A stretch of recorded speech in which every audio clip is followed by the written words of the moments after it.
जो है वो इतना जो है वो नहीं मिली है। ठीक है, सरफराज खान इस हवाले से बता रहे थे वेक्टर स्केल पर शिद्दत से इशारिया सिफर बताई जा रही, जिसका मरकज को हिंदुकुश रीजन बताया जा रहा है। आपको बताएं कि केपी और पंजाब के मुख्तलिफ शहरों में शदीद जल्जला महसूस किया गया है। आज़ाद कश्मीर, केपी और पंजाब के मुख्तलिफ शहर हैं। स्वात और गिरदोनवाह में, दीर बाला, लोअर दीन में भी जल्जला महसूस किया गया है। इसके अलावा इस्लामाबाद, लाहौर के गिरदोनवाह में भी जल्जला महसूस किया गया है।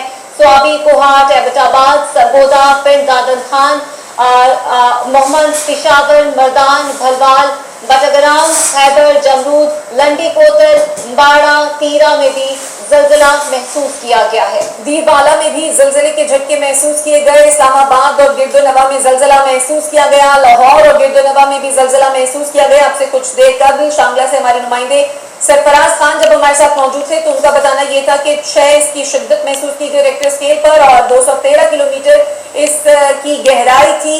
हिंदुकुश रीजन इस जल्जले का मरकज बताया जा रहा है। केपी और पंजाब के मुख्तलिफ शहरों में जल्जले के झटके महसूस किए गए। स्वात और गिरदोनवाह में भी जल्जला महसूस किया गया। दीर बाला, लोअर दीर, इस्लामाबाद और गिरदोनवाह, लाहौर और गिरदोनवाह में जल्जला महसूस किया गया। स्वाबी, कोहाट और एबटाबाद में भी जल्जला महसूस किया गया। सरगोदा, पिंड दादन खान और गिरदोनवाह में भी जल्जला महसूस किया गया। जल्जले की शिद्दत बताई जा रही है। रेक्टर स्केल पर 6.0 इस जल्जले की शिद्दत थी रेक्टर स्केल पर। और जल्जला पैमा मरकज के मुताबिक आपको बताएं कि इस की जो गहराई थी वो 213 किलोमीटर थी, जबकि जल्जले का मरकज हिंदुकुश रीजन बताया जा रहा है। बिल्कुल।